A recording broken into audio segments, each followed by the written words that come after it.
GFN Online News for the 26th of February 2020. I'm Jarrod. And I'm Yeongju. Infections in South Korea topped 1,000 today. Let's check the current status of the spread of COVID-19 in the country.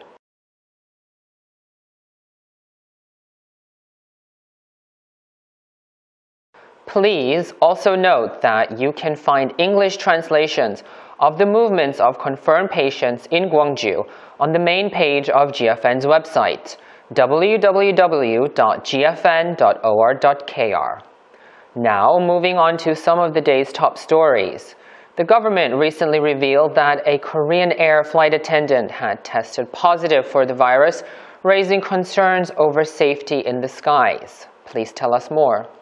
The revelation prompted Korean Air to temporarily close its office near Incheon International Airport. It is reported that the cabin crew member flew to Ben Gurion Airport aboard a flight that took some 200 South Korean pilgrims to Israel, many of whom were later confirmed to have the COVID-19. The cabin crew member was also reported to have worked on the Incheon-Los Angeles route from January 19th to 20th while infected. The member also flew on the Incheon-Tel Aviv route, according to sources. It is generally believed that inside the aircraft is safer as it supplies heated, sterile air to the cabin through the high-efficiency particle air or HEPA filters. However, due to the unpredictable nature of the virus and its spread, more investigations are underway. If an in-flight transmission is confirmed, the industry's assumption that the aircraft's interior is safe from the virus could be also broken. Korean Air has ordered its crew members on the same flight to undergo self-quarantine for 14 days.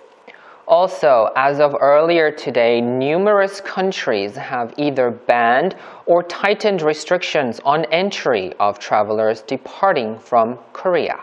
Due to the accelerating spread of the virus, some 25 countries put ban or tightened restrictions on entry of travelers departing from South Korea. According to Korean Ministry of Foreign Affairs, 13 countries ban entry of travelers who travel through South Korea.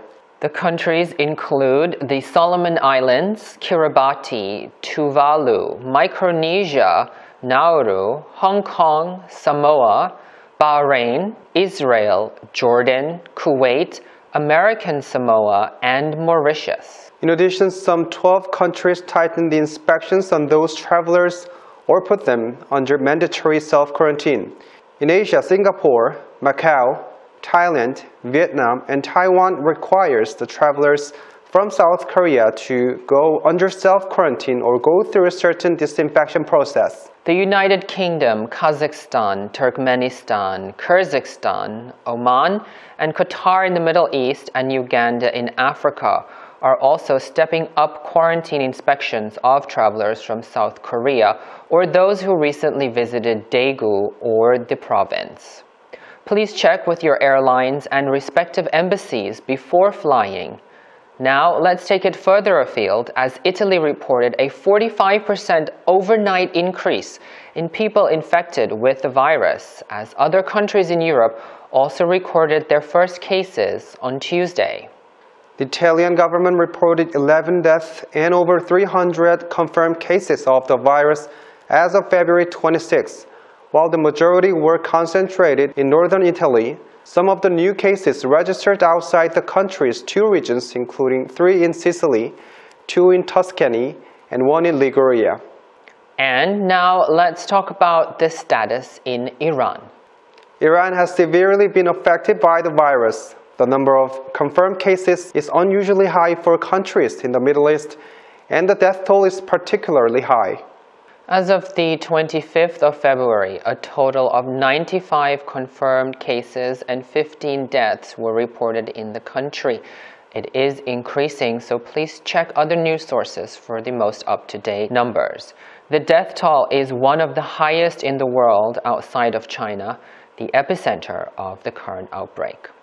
On to our local news. More and more international and Chinese students in Yeongju are giving up on returning to Korea. According to Jeonnam National University on February 26, Before the opening of the spring semester, which was postponed to mid-March, more Chinese students are reluctant to fly to South Korea, and some of them flew back to their home country. According to sources, of 2,500 Chinese students studying in Gwangju, some 1,500 students did not come to South Korea yet, and some 50 of them canceled coming to South Korea. At Cheonam National University, 2 Chinese students under self-quarantine gave notice that they'll be returning to China, and 13 others took a semester off. In Jeollanam-do, there are about 553 Chinese students at 11 universities. Only 400 of them said they will start the new semester. Regarding this, an official from a local university said, as the virus spreads across the country, the students are a little bit more wary as to the start of the semester. According to local universities and the Ministry of Justice, the expiration date of every foreigner whose visa expires on March 30th or 31st will automatically get an extension until 30th April 2020. Please check with your local Office of International Affairs regarding other procedures. For other visa-related questions, and if this extension applies to you, please call the immigration hotline on 1345. Please also remember to follow the social media channels for GFN as we update those at a faster pace. For Facebook, search Gwangju 영어방송 GFN or GFN Radio, and Instagram, GFN 987 FM. That's GFN Radio, GFN 987 FM, and we will try to bring you the information as quickly as possible with translations in English. Please comment and share and like and let us know your concerns below. Also, remember, these are some other important numbers to call. You can call 1330 or 1345 for multilingual information. Please check with your airlines before travel. And that's all that we have for you today. Stay safe and stay healthy. I'm Jarrod. And I'm Yeongju.